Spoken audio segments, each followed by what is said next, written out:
He was a bachelor with a killer smile. He was good looking.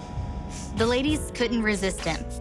Until one lucky lady took him off the market. They were happy together. They became very serious about their relationship. But a horrible crime cut their romance short. The victim had been shot in the head.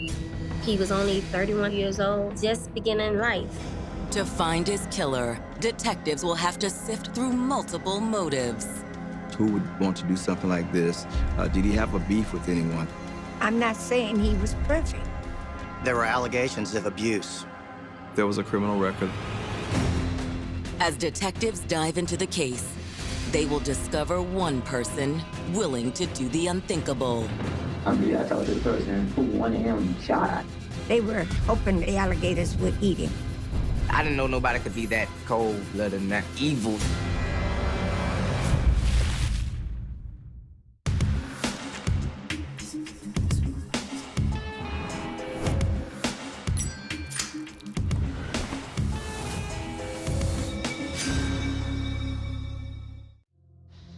March 2nd, 2001, Nassau County, Florida.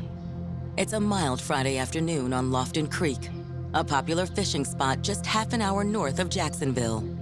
It's semi-rural, a really good place to go fishing. A lot of guys go there and they camp out and hang out there. One fisherman is waiting for his next bite as something in the distance catches his eye. What the? The fisherman races for a closer look. As he comes to the embankment, he makes a gruesome discovery. He saw a human body in the water. There was some bed covering that was wrapped around the body. The fisherman immediately calls 911. He waited for emergency officials to come. Within minutes, the creek is swarming with police. At first glance, it's obvious to detectives the victim died as a result of foul play. There was a gunshot wound to the head. There was a little stippling, so they could tell that it was somewhat pretty close to him. It seemed the killer had shot the victim, wrapped him up, and dumped him into the water. At night, because it's not heavily populated, it would be an ideal place to dispose of someone. They made a determination that the body possibly had been dumped there. It was not the actual crime scene itself. If that's the case, then where did the victim come from? Who was responsible and why? Before those questions can be answered, detectives need to identify the body.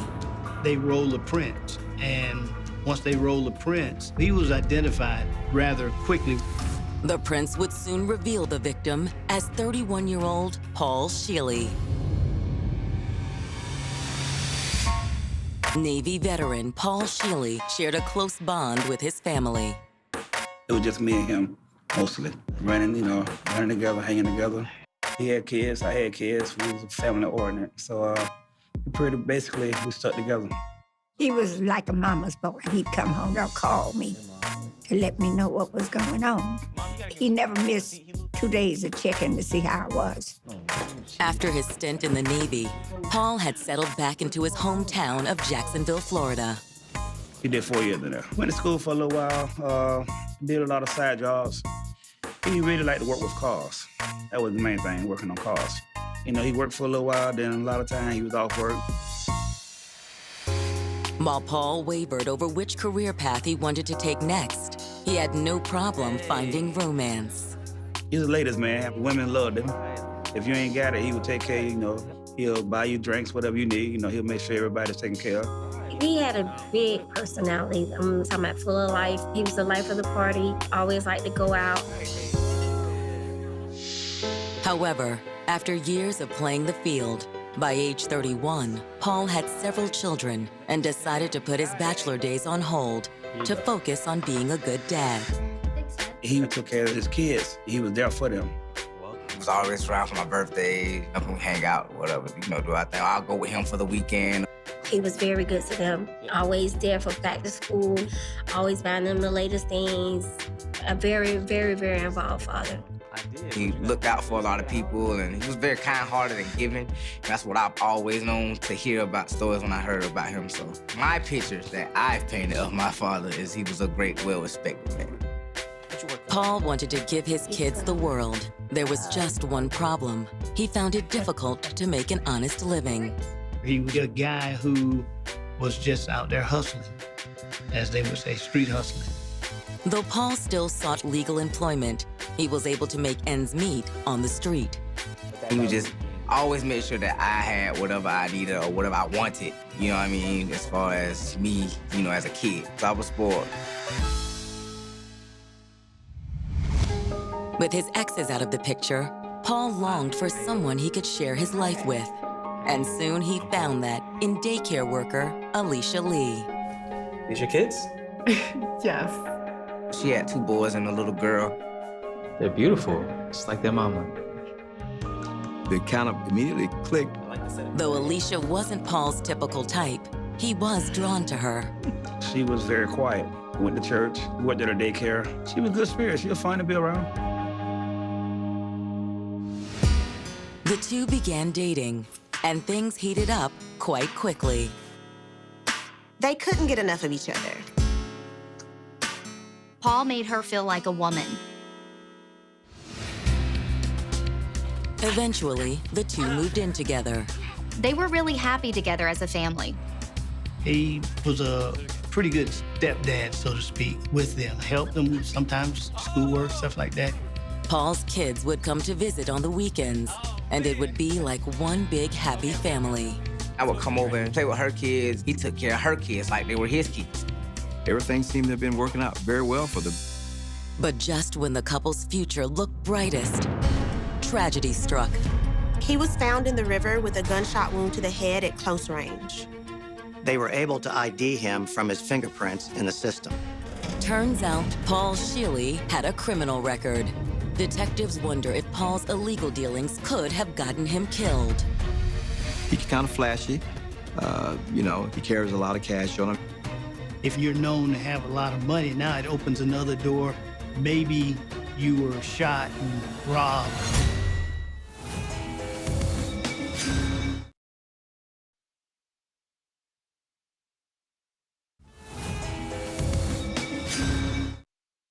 Handsome ladies' man Paul Shealey seemed to have finally met the one, in 28-year-old mother of 3, Alicia Lee.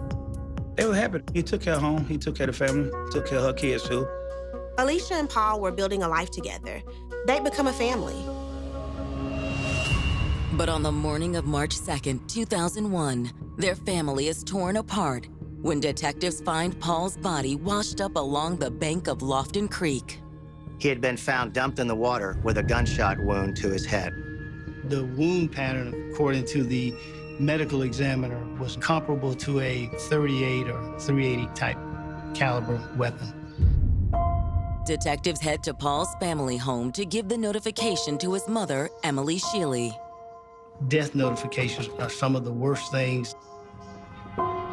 Miss Shealey, I'm Detective Nelson. Can I help you? When you show up, people are really anxious and what's going on. It's about your son, Paul. What about my son? Sorry to inform you. Your son was found dead today. Oh my God. Paul is... Ma'am. They came to the house and they told me that they found my son. She was devastated. After giving her a few minutes to process the news, detectives sit down with Emily.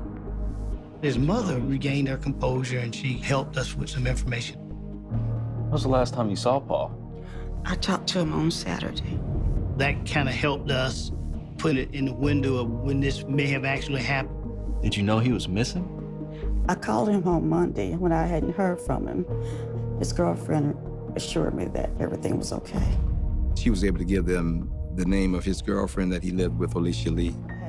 She said he was out of town, and she would tell him to call me as soon as she got back. Detectives ask Emily if she knew of any problems between her son and Alicia.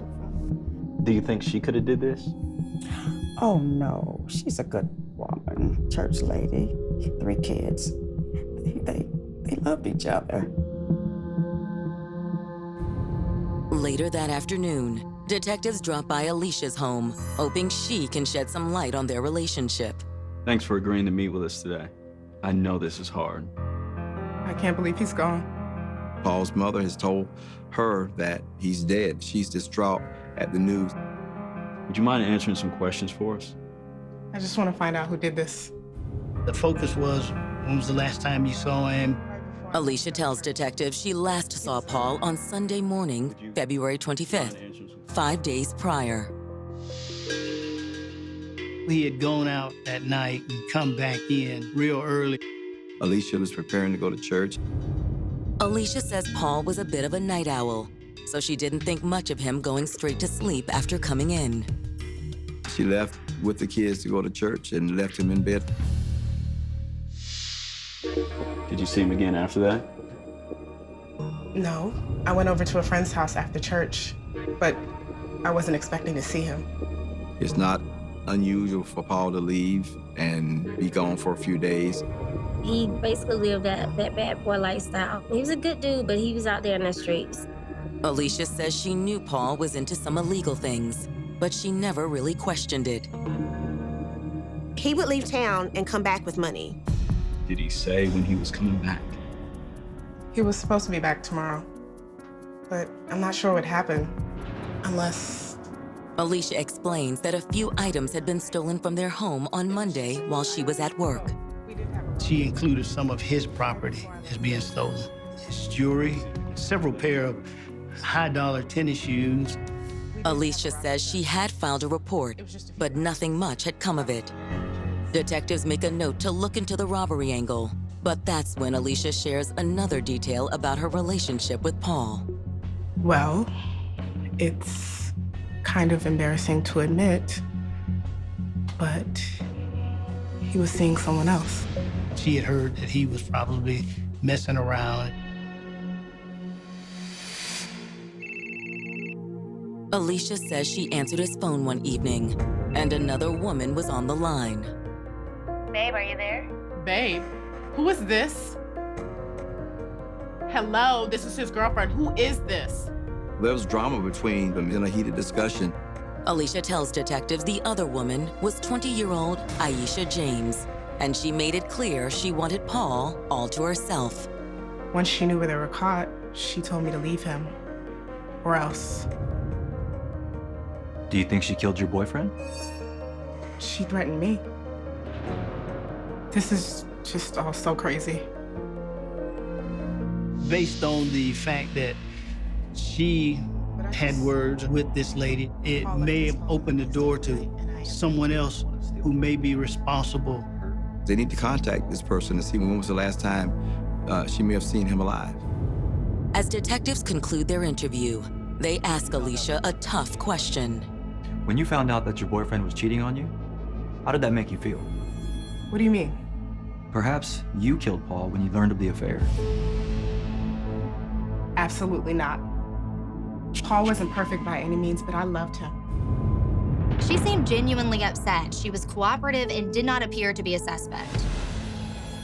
Detectives ask if they can look around the couple's home for anything suspicious. She immediately consents to allow them to search the house. In looking around, you look for things that out of the ordinary, any signs of some activity of violence. As detectives make their way through Paul and Alicia's bedroom, something catches their eye. Does Paul own any guns? A couple. She said he was known to carry 2 .380 handguns. That was consistent with what the medical examiner said about the murder weapon. You know where he keeps them? Yeah, in here. But I don't think they'll be in here. He usually takes them with him when he goes out of town. After an extensive search, detectives confirm the guns are not on the premises. If Paul hadn't taken the guns with him, maybe whoever had stolen the jewelry and shoes had stolen the guns too. That, or could his church-going girlfriend have something to do with it? Or perhaps his alleged mistress. Either way, detectives have a theory on the murder weapon. It was entirely possible that Paul could have been murdered with his own gun. With no time to lose, detectives head back to the station. They work on verifying Alicia's alibi and tracking down Paul's mistress, Aisha James. But little do detectives know, one woman from Paul's life would soon blow the case wide open.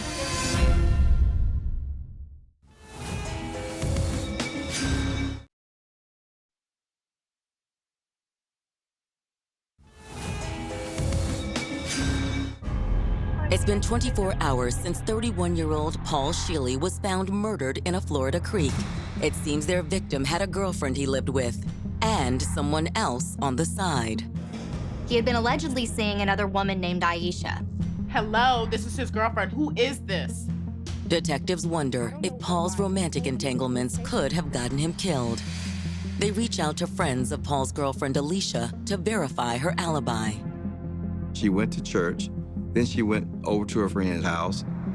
As they wait to hear back, they bring in 20-year-old Aisha James, Paul's alleged mistress. His girlfriend Alicia had claimed that the two got into an argument over the phone, and Aisha had threatened her. Thanks for coming in. We're here to talk to you today about your relationship with Paul Shealey. Why? What's wrong? What's going on? I'm afraid I have some bad news. He was like, Miss James, they found his body. He was dead. I just cried. That was the most heartbreaking thing I ever went through. Aisha's reaction to the news seems genuine, and it doesn't take detectives long to discover why. It's discovered that Mr. Shealey was having a child with Miss James. I said, I don't know what am I going to do.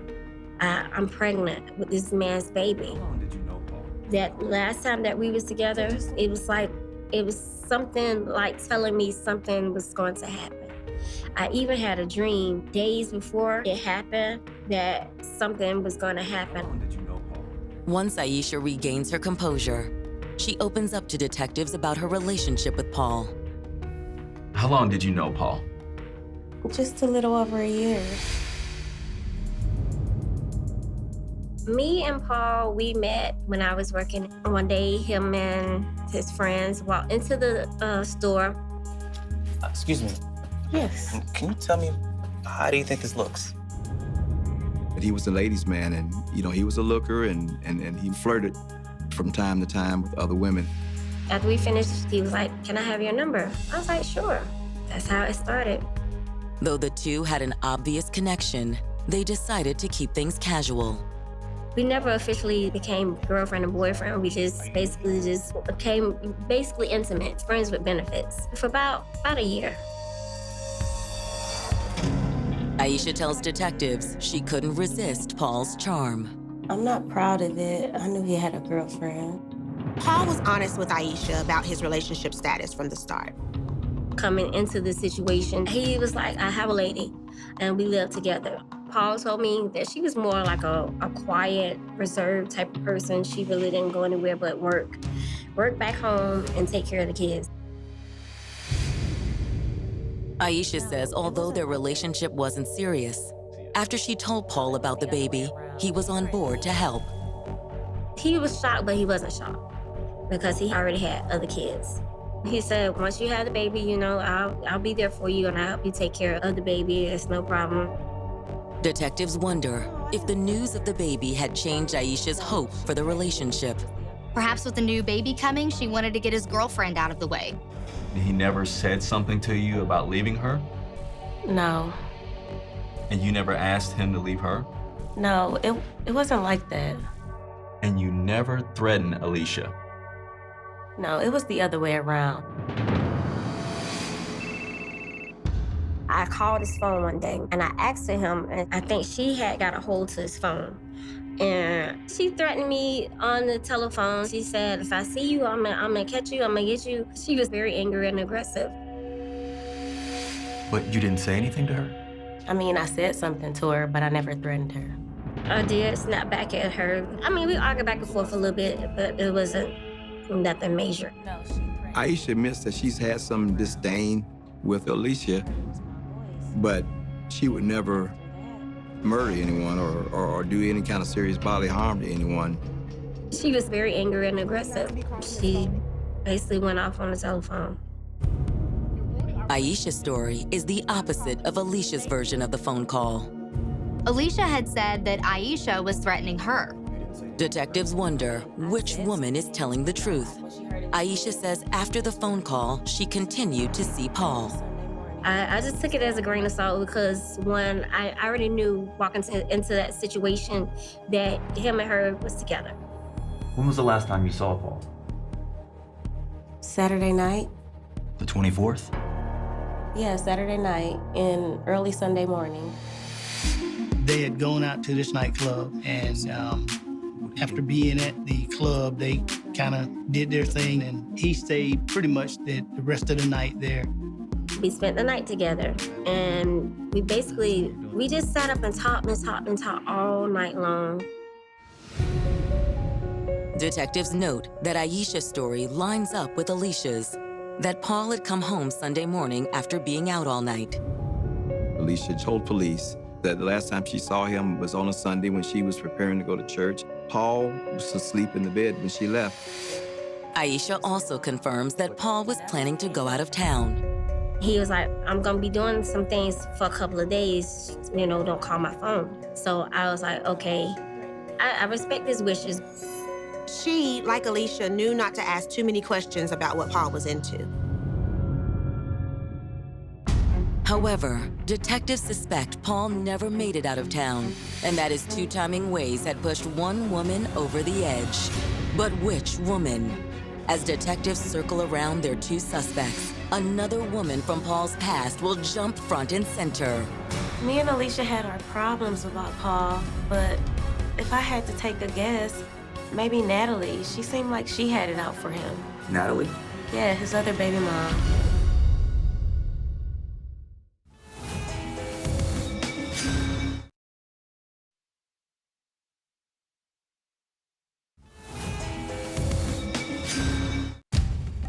"48 hours into the murder investigation of 31-year-old Paul Shealey, detectives are at a standstill. They had two women in Paul's life that were basically pointing the finger at each other. Alicia said Paul's mistress had threatened her, but Aisha rebuts those claims and said she was the one who was escalating things. But it seems Alicia and Aisha aren't the only ones who may have been upset with Paul. Natalie? Yeah, his other baby mom. She seemed to have it out for him. It was discovered that Paul had several children from other women, and one of those women in particular did not get along with Paul.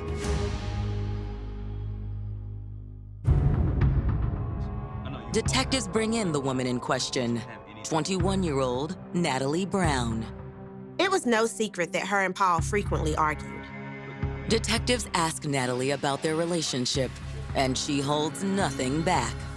Look, we had a lot of issues. And of course, feelings were there, because he's the father of my child, but that was it. What type of issues? Money. Always money. This picture is a little different than the one everyone else has painted of Paul. He was known to be a good father and took care of his kids. His relationship was fine with his children. The other women that had children from him had good things to say about him, that he was a pretty good guy, that he kind of helped out. Detectives wonder if something more is going on. When was the last time you talked to him? Tuesday, the 27th. Our son had a doctor appointment on Wednesday, and I needed money for that. This piques detectives' interests. Up until now, no one claims to have spoken to Paul past the 25th. They were now thinking perhaps Natalie was the last person to speak with him before his murder. What happened on that phone call? Nothing. We fought about money, and I hung up, as usual. Did you go see him after that? What? No. Did you know about Paul's girlfriends? Paul always had ladies around. That ain't nothing new. Detectives ask Natalie point blank if she's responsible for Paul's murder. Look, I didn't do this. Paul and I were always arguing, but I would never kill the father of my son. Natalie holds steadfast and maintains her innocence. We really look to see if there may be something involving her and him that she might have been responsible for. With nothing to hold her on, they let her go. With 3 women now in the mix, detectives pull Paul's phone records, hoping to get to the bottom of things. But it seems they directly conflict with Natalie's statement. Going back over the records, we looked at the dates, and she tried to say that she had talked with him long after we were able to show that there was no communication. Records show Paul's last phone conversation was on Sunday the 25th, the date both Aisha and Alicia say they last saw Paul. From that day forward, there was nothing outgoing. Now detectives want to know, was Natalie mixed up about the dates, or could she be hiding something? We strongly looked at her as a good suspect. The records give an indication of when Paul went missing, but do nothing to help narrow down the suspect pool. It's very frustrating for families when a case like this is being investigated and they're getting a lot of leads and they're following up on those leads, and all of a sudden they hit a wall. You're at that point in your investigation where you checked everything, you double-checked, you've gone back, and it becomes a little frustrating because we're at a standstill. As the weeks roll by, the case goes cold. There were no leads coming in. There was nothing new that they can investigate. You try not to be at a standstill because as long as you have something that you're looking at, it gives you a little hope that we can resolve this.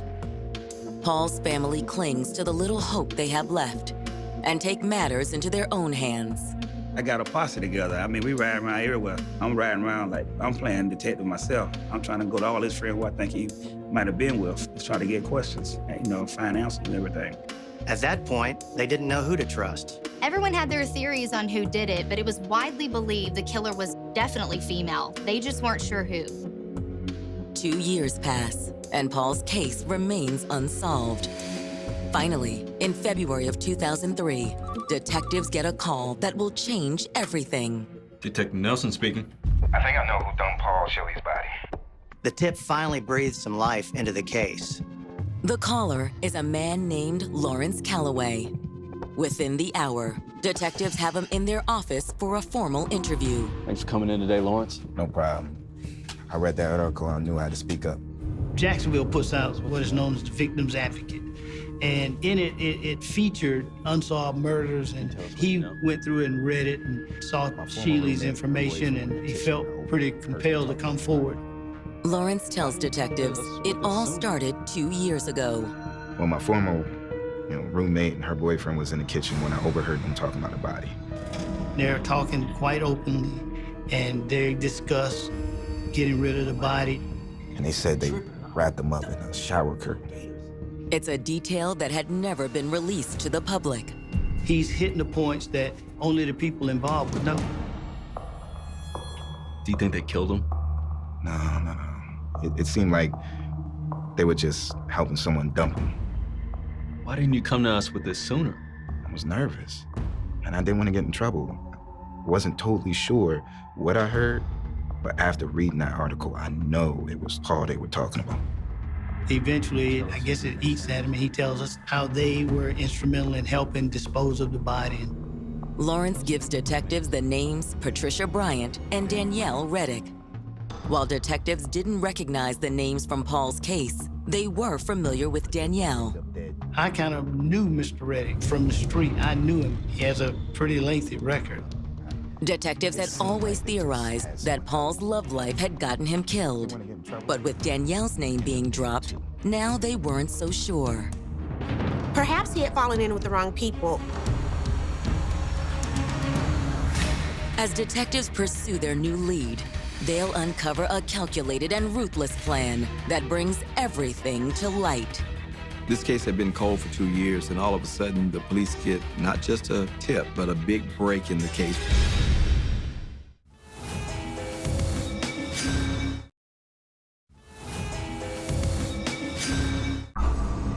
February 2003. After 2 long years, detectives have received a tip regarding the murder of 31-year-old Paul Shealey. The tipster was named Lawrence Calloway, and he had information about the body that was not released to the public. Lawrence alleges that he overheard his former roommate, Patricia Bryant, and her boyfriend, Danielle Reddick, talking about Paul's body. He's talking about how the body was disposed of. Detectives look into the 2 names Lawrence provides. When police get that information, they begin to do a background check on these 2 individuals. Danielle had a criminal past. and detectives were able to find him rather quickly. He was in jail for an unrelated armed robbery. They go to the jail and they speak with him. It was a lengthy interview, and he began to put together some pieces. When detectives sit down with Danielle, they cut right to the chase. Do you know Paul Shealey? No, I didn't really know him. Do you know the person who shot Paul Shealey? No. He was like, I don't know what he's talking about. Detectives push harder. I'm like, Danielle, yes, you do. We're here and stuff, and I know you helped dispose of this body. And I know your girlfriend helped dispose of this body. And if you didn't kill anybody, you might want to talk. Now, we'll phrase it again if you need to hear. I cannot help you in this room. The only person that can help you in any way, shape, or form is who? Me. Okay, that's what I'm telling you. With seemingly no choice, Danielle starts to open up. I talked to the person who wanted him shot. Danielle told detectives that 2 months before the murder, a woman had offered him money to kill Paul. And what did you tell her? I told her, no. No what? Then I wouldn't do it. According to Danielle, he presented another idea. Now, I've heard that people say, like, you know, you go to a club and you give a female a little this and they drink, or what is this? Well, Vaseline, or any kind of little Spanish fly. You know, just anything that you talk to somebody drinking. Put too much, it's supposed to make them crazy. Put too much, it might kill them. He said he offered a suggestion to her to just poison him. She tried that, and she told him that it's not working. Danielle says on February 25th, the woman took matters into her own hands. Danielle says he was with Patricia on Sunday morning when they heard a knock on the door. According to Danielle, a woman had come over to his girlfriend's house with a gun. She is at the house, and she has said that it's done. Hey, Sunday. Yeah. Was it in the afternoon, evening, or morning time? Morning. As detectives have long suspected, it seems Paul's penchant for juggling multiple women had gotten him killed. But by which woman? They didn't know if it was the girlfriend he lived with, or his pregnant girl on the side, or even his estranged baby's mom. It could have been any of them. When pressed, Danielle finally reveals the mastermind behind the plot to kill and dispose of Paul Shealey. Who is she? Alicia? Alicia was Paul's girlfriend who he had lived with. She was a mother of 3, active in the church. It was just shocking. According to Danielle, Alicia was friends with his girlfriend, Patricia. They worked together in a daycare of all places. And Miss Lee was complaining to his girlfriend about Mr. Shealey. He tells investigators that Alicia tried to solicit him to help murder Paul. Danielle says Alicia was desperate to get him out of her life. So when the attempted poisoning didn't work, Alicia showed up at his girlfriend's house claiming that she had shot Paul. Did she have something with her when she came out? She had a towel in it. And what was in the towel, sir? A .380 gun. Danielle's story was consistent with both Paul's missing guns and the suspected murder weapon. Yo, what did you do? I had to. Danielle says that once he realized Paul was dead, he and Patricia drove Alicia back home. They go back over to the house where Mr. Shealey's body is.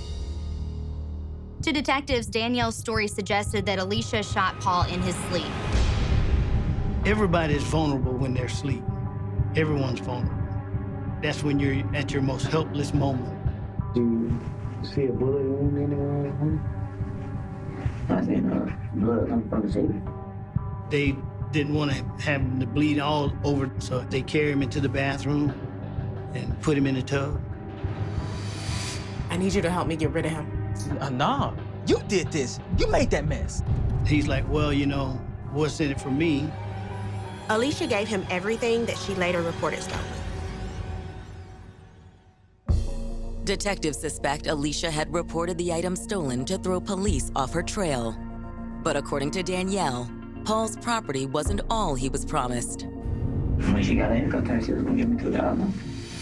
Danielle tells detectives he agreed to help, and they moved Paul's body to the bathroom. Then the trio waited until nightfall to dispose of the body. Eventually, her kids came home, and the adults were just acting normal, like there wasn't a dead body in the bathroom. Danielle says they came up with a plan to transport the body. They tried to figure out, hey, we need a truck, and that's when Patricia goes, my mom owns a truck. So how did she get her mother's truck? She just called her. She called her mother up? Yeah. Did she say what she was using the truck for? No. The way he's describing it kind of made us laugh because it's her mom's truck, and her mom doesn't allow any strangers to drive it. So at this point, the only person that can drive it is Miss Patricia. Danielle states that once the kids were asleep, the three, along with one of Danielle's friends, Robert Williams, hatched a plan to dump Paul's body.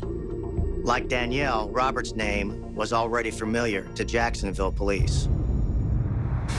Danielle says Robert knew exactly what to do. Robert just snatched her own shower window and laid it like a little bit over the toilet, a little bit over the tub. And we just put it on, picked it up, put it on there, and just lifted it up and went out. Danielle tells detectives he, Robert, and Patricia then drove the half hour to Amelia Island to dump the body. It was Robert's idea to throw the victim in the creek. There are alligators out there. He knows that area.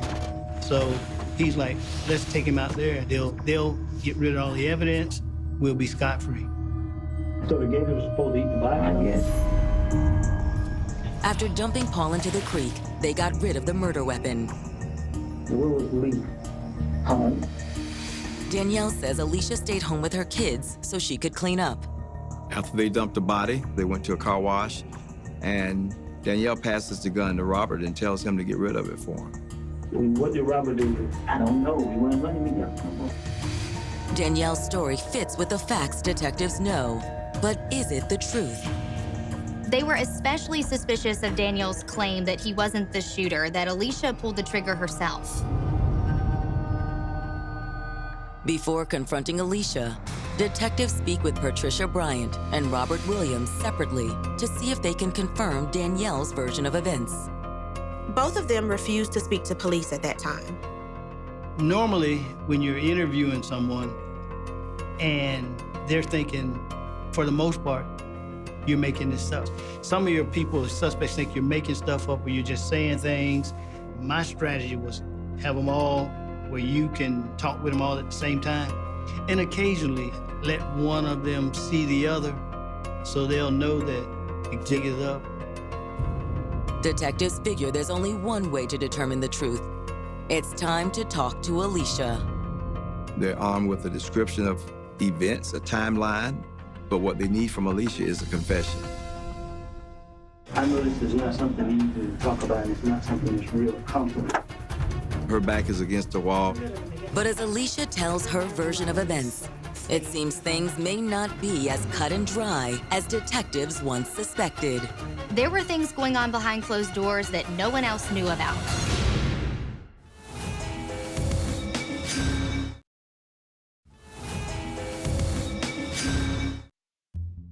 Two years after Paul Shealey's body was found in Lofton Creek, detectives believe they finally have his killer in their sights.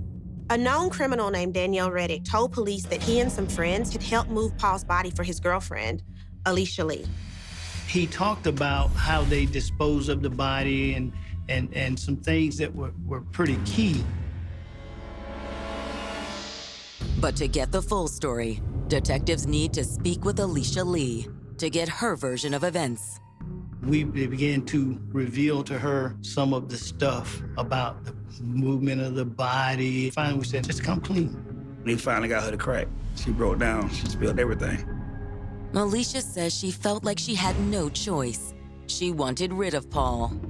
Alicia tells detectives that she initially intended to poison him. If I asked Trisha, did she know a way that you kill somebody that it was pretty much undetected? Danielle offered advice on how to kill him by using Visine in his drink or in his food. I went and bought some lamb food. I was about 3-4 meal a week. I was putting in and food and the drinking and the Hennessy bottles.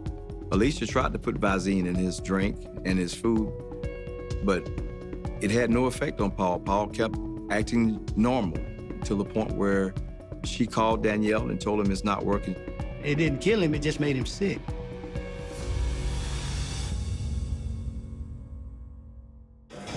According to Alicia, Paul came home the morning of February 25th after being out all night. Alicia says she made the kids breakfast, and as they ate, she decided this was her chance. I told them to stay up front. Then I went back and got the gun. This is a chance that she has to kill him while he's asleep. Alicia says she used a silencer on the gun so she wouldn't scare the children. Then she walked over to the side of the bed and took aim. The victim never knew what hit him. They'll wait until you go to sleep, because that way you can't fight back. And after you shot him, what happened? For some reason, there was a towel on the floor, and I picked it up, wrapped the gun in the towel, grabbed my purse, and I ran out the room. Alicia says once she was in the kitchen, she hurried her children out the door. Told my kids, come on, let's go. And then we got in the car and left. She took the kids to church as though nothing had happened. I don't know if you can get any colder than that. Alicia says after she dropped off the kids, she went over to Patricia's home to get help. She didn't seem upset to walk you through everything that happened and show no emotion, show no remorse. That's unthinkable. She's somebody's mother, but yeah, that was cold. Detectives ask Alicia why she did it, and her answer is surprising. She claims that the reason she did it was because she was tired of him cheating on her, and she was tired of all of the verbal and physical abuse that he was administering. The picture that she painted on him, that he was abusive and all that. I got bruised up pretty bad, and beaten and stuff pretty bad. She just had enough, and it wasn't enough that he be gone. She wanted him dead. Detectives wonder if this was a case of domestic abuse, or if Alicia is just trying to justify her actions. Regardless, they book Alicia Lee for the murder of Paul Shealey. I was very shocked. She didn't come off as, a person who would do such a thing. Never in a million years I would have suspected that. I'm like, oh my God, my heart dropped. Alicia's co-conspirators, Danielle Reddick, Patricia Bryant, and Robert Williams, are all charged as well. They were charged with accessory after the fact. Eventually, all three co-defendants take plea deals for their role in the crime. Each one of them got anywhere between 3 to 5 years. It is crazy. He's got taps on the wrist. My feeling is you really and truly is almost as guilty as the person that pulled the trigger. As for Paul's killer, Alicia Lee, she also agrees to a plea. She pled guilty to second-degree murder and received 30 years. For Paul's family, Alicia's punishment is a harsh blow. She come out in 20 for good behavior. My dad doesn't get to do that. She should not really ever have gotten out of jail. As for Alicia's domestic abuse claims, none was ever substantiated. And while the family admits Paul never should have cheated on Alicia, he didn't deserve to die. If he was abusive, all you had to do was pick up the phone, dial 911. You didn't have to do that. You didn't have to take his life from his kids. Yeah, so I didn't buy into that one bit. My son was a loving person. He wasn't by no means perfect. Mom, you gotta give us more money because he But he tried to make friends with everybody he met. She could have said enough and left this man. Because of Alicia's choices, her children have lost their mother.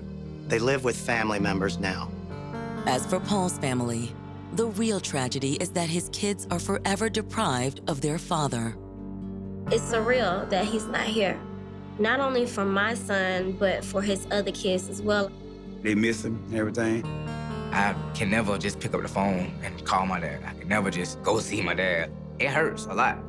You know what I mean? Like, it hurts a lot.